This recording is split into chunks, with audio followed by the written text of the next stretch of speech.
अस्सलामुअलैकुम, ये है एंजाइटी डिसऑर्डर डियर नॉलेज की तरफ से। और इस वीडियो में आप सीखेंगे causes, symptoms and coping strategies. Anxiety disorder है क्या? एंजाइटी डिसऑर्डर एक मेंटल हेल्थ कंडीशन है जिसमें एक एक्सेसिव खौफ या एक्सेसिव वरी होता है। इंसान बहुत ज़्यादा परेशान होता है, हद से ज़्यादा, तो उसको हम एंजाइटी डिसऑर्डर कहते हैं। ये एंजाइटी डिसऑर्डर नॉर्मल एंजाइटी या ओकेजनल एंजाइटी से थोड़ा सा डिफरेंट है। ये परसिस्टेंट होता है और आपके डेली लाइफ के साथ इंटरफेयर करता है, यानी कि थॉट्स हमारी इफ़ेक्ट हो जाती हैं, इसके साथ इमोशंस इफ़ेक्ट हो जाती हैं और फिज़िकल वेलबींग भी इफ़ेक्ट हो जाती है। एंजाइटी डिसऑर्डर के डिफरेंट टाइप्स हैं, जैसे कि generalize anxiety disorder, also abbreviated as GAD। ये भी एंजाइटी डिसऑर्डर की एक टाइप है। पैनिक डिसऑर्डर है, सोशल एंजाइटी डिसऑर्डर है, सेपरेशन एंजाइटी डिसऑर्डर है और इसके अलावा फोबियाज़ भी एंजाइटी डिसऑर्डर्स में इंक्लूडेड होते हैं।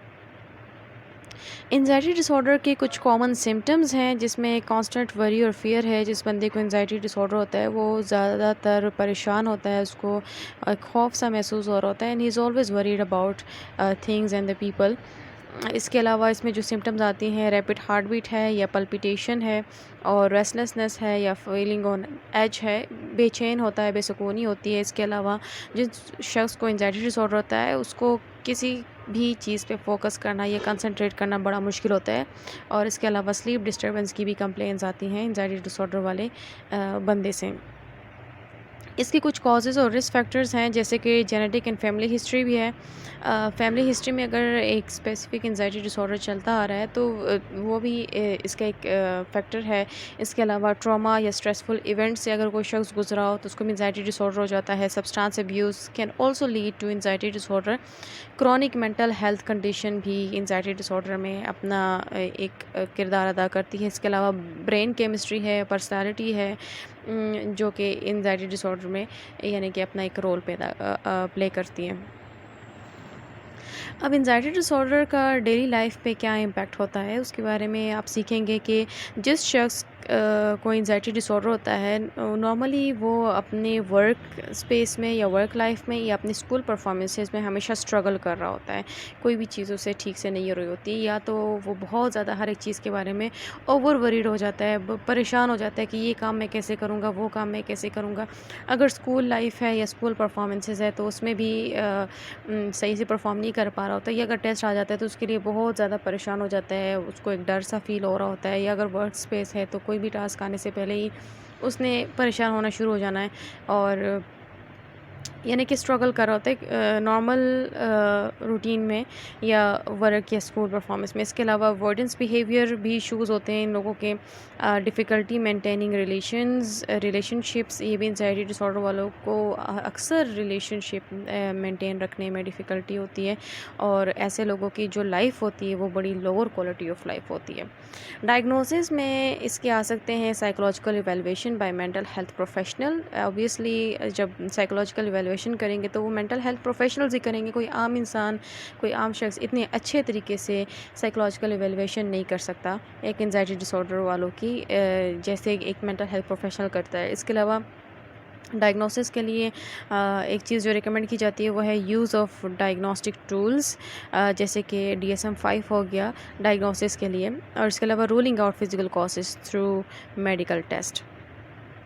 कुछ ट्रीटमेंट ऑप्शंस भी हैं to treat people suffering from anxiety disorder, जिस तरह की थेरेपी है। और थेरेपी में जो ज़्यादा इफ़ेक्टिव थेरेपी कंसिडर की जाती है वो है कॉग्निटिव बिहेवियरल थेरेपी। इसको CBT भी कहा जाता है and it is most effective therapy. Medication में एंटी डिप्रेसेंट्स होती हैं, एंटी एंजाइटी मेडिसिन्स होती हैं, लेकिन ये आपको या किसी भी शख्स को फिजिशियंस या कोई डॉक्टर या कोई अच्छा प्रोफेशनल बंदा है तो वही रिकमेंड कर सकता है। आम इंसान ये चीज़ें नहीं रिकमेंड कर सकता और ना ही वो शख्स खुद से कोई तुक्के लगा के कोई मेडिकेशन ले सकता है। प्रॉपर इसमें प्रोफेशनल्स की एडवाइस की ज़रूरत होती है। माइंडफुलनेस एंड रिलैक्सेशन टेक्निक्स, ये भी अच्छा एक ऑप्शन है ट्रीटमेंट के में किसी भी एंजाइटी डिसऑर्डर वाले पेशेंट को ट्रीट करने के लिए। और इसके अलावा लाइफस्टाइल चेंजेस भी ज़रूरी होते हैं। अगर एक शख्स को एंजाइटी डिसऑर्डर है तो उसको चाहिए कि वो अपनी लाइफस्टाइल में कुछ चेंजेस ले आए, जैसे exercise. It is one of the best options. जो एंजाइटी के लोग होते हैं तो उनकी एंजाइटी को दूर करने में, ये क्योर करने में एक्सरसाइज काफ़ी हेल्प देती है। स्लीप हाइजीन है और हेल्दी डाइट है। अपनी डाइट को देखें कि डाइट में क्या खा रहे हैं। और जिस तरह कि मैंने पिछली उसमें बताया था कि कैफ़ीन या ये चीज़ें जो थी, हाँ, यहाँ पर कोपिंग स्ट्रेटजीज़ हैं। जिस तरह एंजाइटी डिसऑर्डर के लोगों की कोपिंग स्ट्रेटजीज़ में आता है practice deep breathing and meditation. और इसके अलावा लिमिट कैफ़ीन एंड अल्कोहल, जो हमारे हेल्दी डाइट में भी आता है कि हेल्दी डाइट अगर आपने लेनी है तो वो चीज़ें जो हैं आप अपनी डाइट से हटा दें कि जिससे आपकी एंजाइटी में जो है मज़ीद इज़ाफ़ा हो रहा है। तो limit caffeine and alcohol, stay connected with supportive people, positive लोगों के साथ रहें, पॉजिटिव लोगों का ग्रुप जॉइन करें, उनके साथ कनेक्टेड रहें, ऐसे लोगों के साथ कनेक्ट रहें जो आपको सपोर्ट प्रोवाइड कर सकते हैं। सपोर्टिव लोगों में से आपके पेरेंट्स भी आ सकते हैं, आपके सिबलिंग्स भी आ सकते हैं, या आपका एक अच्छा दोस्त या एक counsellor, psychologist, mental health professionals हैं। ये सपोर्टिव लोग होते हैं जो कि आपकी हेल्प कर सकते हैं। अगेन पॉजिटिव और ऑप्टिमिस्टिक ग्रुप को ही मैं सजेस्ट करूँगी कि ऐसे ही लोगों में रहें। Keep a journal to track thoughts and triggers. अपना एक जर्नल रखें जिसमें आप अपने थॉट्स, अपने ट्रिगर्स को ट्रैक कर सकते हैं। आप अपने आप को खुद एवेलुएट भी कर सकते हैं। अच्छा, एक चीज़ अपने माइंड में आपने रखनी है कि seeking help is a sign of strength, not weaknesses.